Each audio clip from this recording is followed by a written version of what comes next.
Hey Robin, so I just wanted to give you some examples of shiplap of what we are looking for and what we aren't looking for.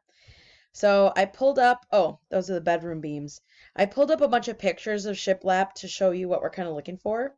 And what I think I can do is separate this into formal and informal. And we're looking for informal.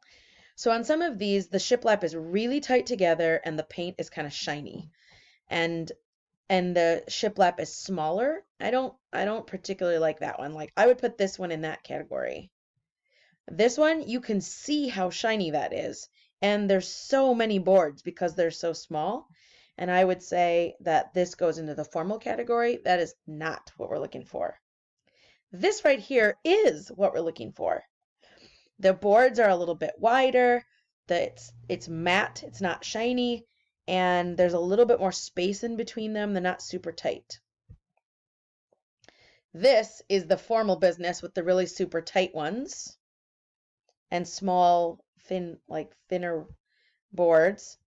This one I like, it's just that the gap between them is a little too much.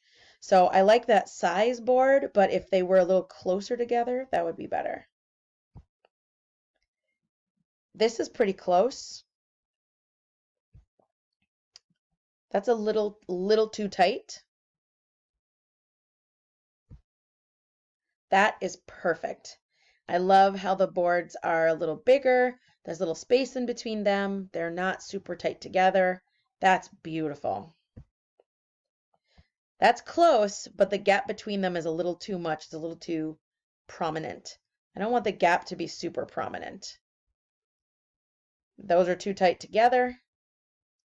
That's okay. It's also black. What the heck? That's okay. There's a little too much space in between them. And that right there is absolute perfection. So I'm going to end on that one.